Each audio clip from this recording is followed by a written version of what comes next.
Alright, hey guys, me back again.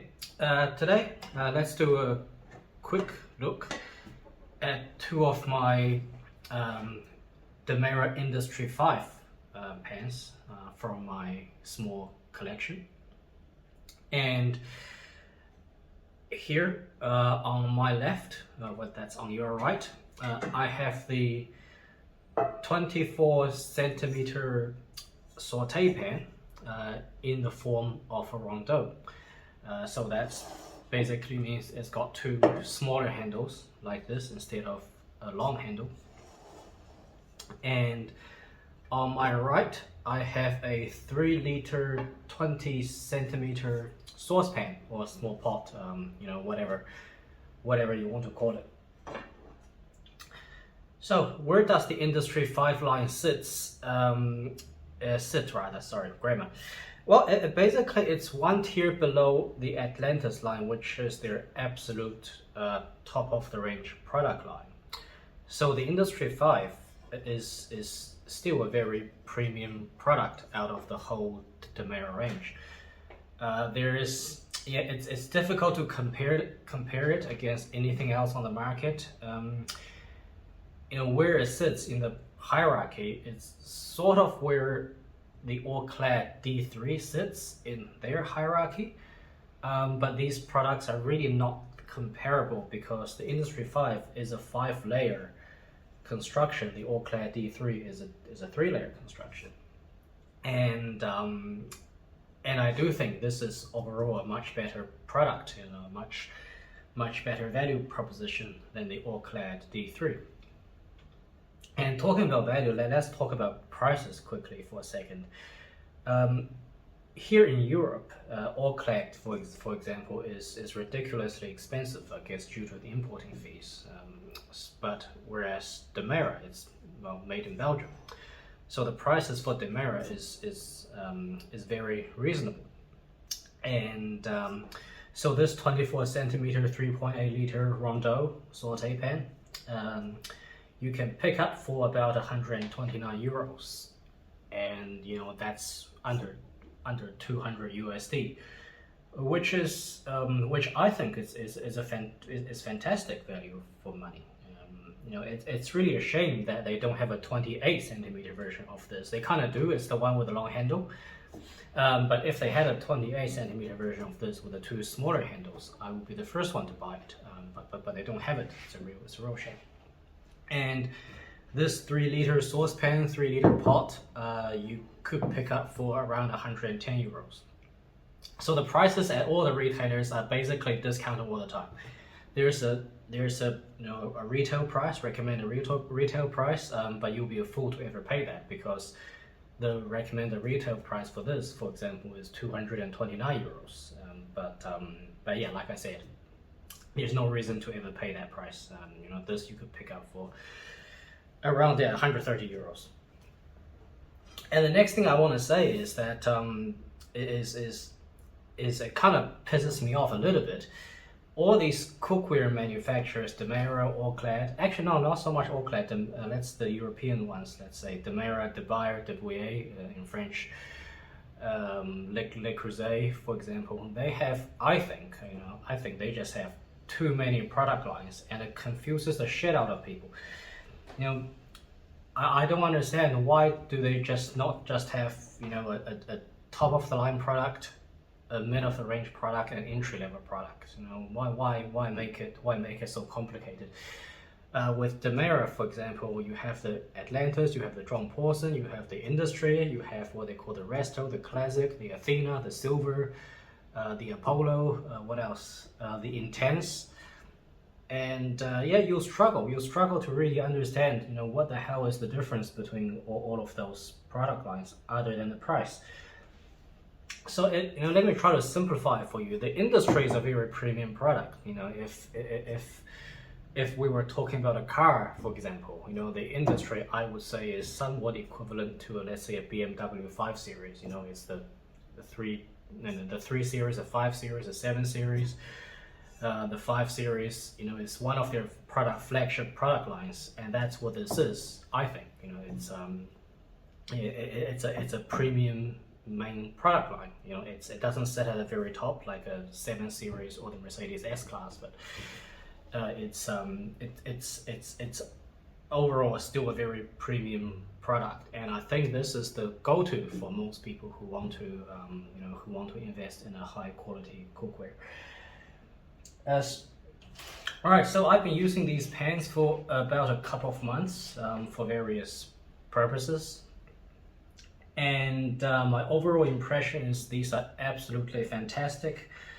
I really enjoy using them, and I almost cannot fault it. I honestly cannot think of anything that I dislike about these pans from a practical point of view. But if I was being a little bit nitpicky, so I mean, I have to find something that I don't like, okay, so let's do that. I would say the handles, they are a little bit too long. You know, these you know, from the side, they basically look like wings. You know, if you throw it off the top of a building, you know, I can kind of imagine it gliding off in the distance with these long elongated handles. It's nice to have big handles, and there's no question about that. But yeah, these kind of stick a bit too far out from the side of the pan, and if you put it in a cupboard or somewhere in your kitchen where the space is a little bit constricted, this may cause a slight problem for you. You know, I don't think this is gonna put anybody off from buying it, but you know, if I really had to pick something, I would say it's the handles. They're a little bit, yeah, it's a bit too long. Now this is let's talk a little bit more about this. This 24 centimeter, they call it a low saute pan. It's not really low, or a low sour pot. It's basically a Rondeau, saute / Rondeau. And so this is kind of like a special model, a one-off model in their lineup. So they've got the 20, 22, 24, 28 centimeter, 22, 24, 28 centimeter pans, you know, all of the same style, which is like we will see here. This is a 20 centimeter model, which gives you 3 liters of volume. So this is a little bit special because they designed it a bit low. There's also the 24 centimeter 5.2 liter version, which, you know, sits a little bit higher, and that's in the same series as this 20 centimeter that you see here. Yeah, so this is a kind of a special one-off model. It's got a special part number, and my intention was to use it as a pasta pan, but obviously, you know, it'll be fantastic for stews, braises, soups, you know, whatever else you can think of. And this pan, it actually has what they call double insulated lid. You know, so there are 2 layers to this lid, and it's hollow on the inside. Do you really need it? I don't think so. You know, I think this is a bit of a gimmick. The lid is quite thick, but it's obviously not solid stainless. There's, you know, it's just 2 layers. And the intention, I guess, is to, well, help with the insulation, traps more heat, better heat retention. But is anybody really going to notice a difference? You know, I kind of doubt it. So that's it's I don't think it's necessary, in my opinion. So let's talk about the weight and the thickness. Very good weight, very good thickness. So the weight on this one is without the lid, okay, excluding the lid, is 1.6 kilograms. Feels very weighty, okay. It's it feels very solid, very good weight. And this is about 1.4 kilograms excluding the lid. And the thickness of both of these pans is 2.8, if I'm being precise, 2.8 millimeters, so practically 3 millimeters.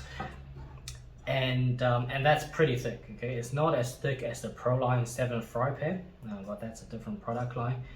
But it is pretty thick.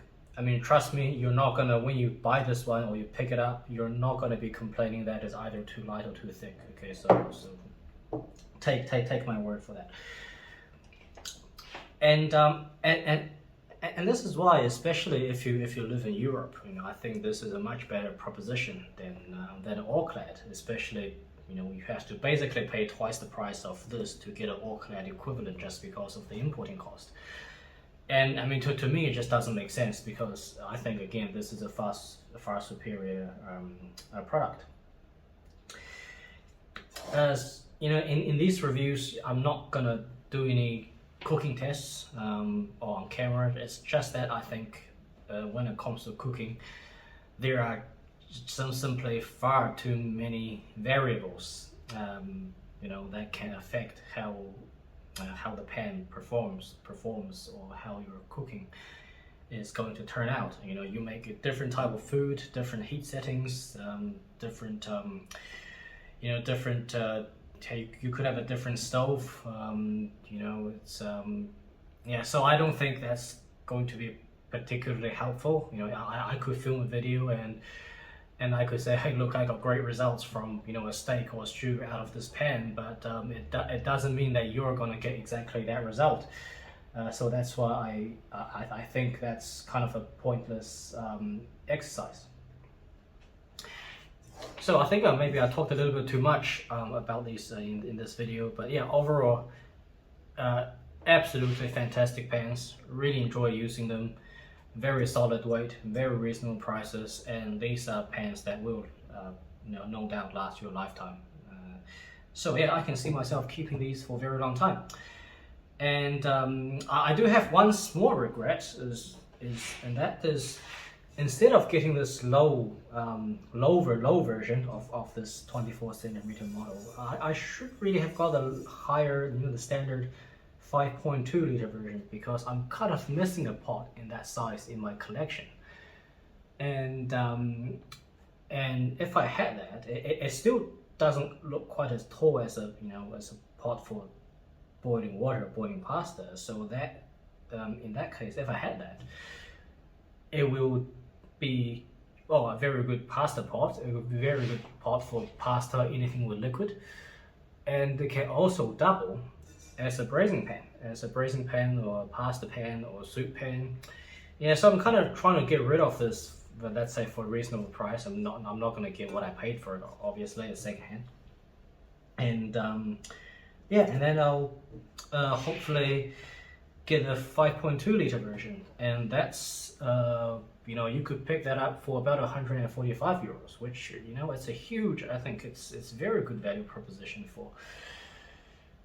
Considering that it's something that will last you for a very long time, And I was having it's like a small discussion with a friend the other day, and I said, hey, look, you can pay 1,000 euros for an iPhone, and in 3 years it's outdated, or you can pay 200 euros for a very good pen, the Le Creuset, Demeyere, and you can use it for a lifetime. So isn't there a bit of a mismatch between the price of certain goods and the actual value that you get out of them? So yeah, just a little thing, something might be interesting for you to think about. Okay, so in the next video, I might do a little review on the Apollo. I have an 8 liter Apollo pot that I use for soup. So the Apollo sits one tier below the Industry. And you'll see why when I look at that pot. But in the meantime, yeah, hope you enjoy the rest of your day, and hope this video has been helpful. Okay, bye bye.